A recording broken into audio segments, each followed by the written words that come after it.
Inside every computer is a central processing unit, and inside every CPU are small components that carry out all the instructions for every program you run.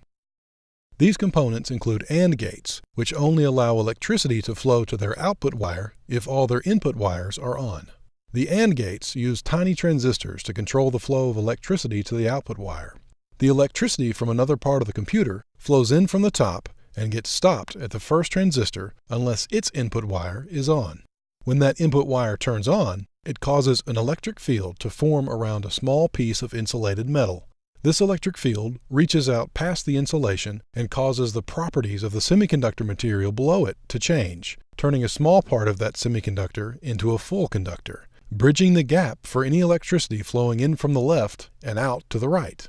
The types of components you create from transistors are based upon how you wire their inputs and outputs together. If you chain them together so that the output of one flows to the input of the next, then you are creating an AND gate, where all the input wires must be on for the final output wire to be on. Inside the Scott CPU, you'll see a number of these AND gates scattered around, with some having more inputs than others.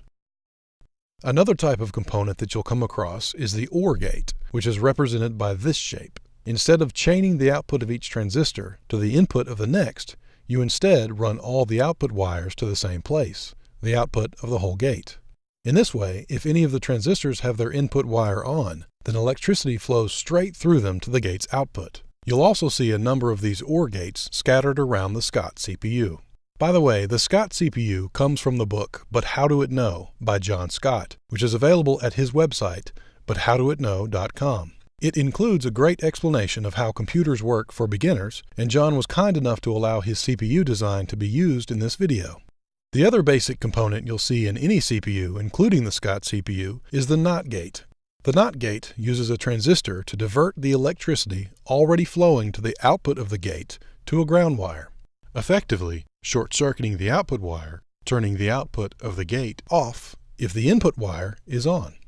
There are a number of these NOT gates inside the Scott CPU, not only in the locations seen here, but also inside the other components. For instance, the stepper component is just a particular combination of AND, OR, and NOT gates, where the output wires turn on in sequence each time the input wire to the stepper turns on. This input wire comes from another small component called the clock, where the output wires turn on and off again very quickly in a steady pattern. The only other component used in this part of the CPU is the selector, formed from another combination of AND, OR, and NOT gates that turn on one of several output wires depending upon what input wires are on at the moment. In another area of the CPU is the arithmetic logic unit, which includes more AND, OR, and NOT gates, along with the selector component that we just saw. There are a few other components in the ALU, like the exclusive OR and the NOR gate, but these are just made from the same OR gates we saw earlier, along with some AND and NOT gates. In other videos, we'll see how these components work together to process instructions sent to the CPU. This has been a brief look at what's inside the CPU.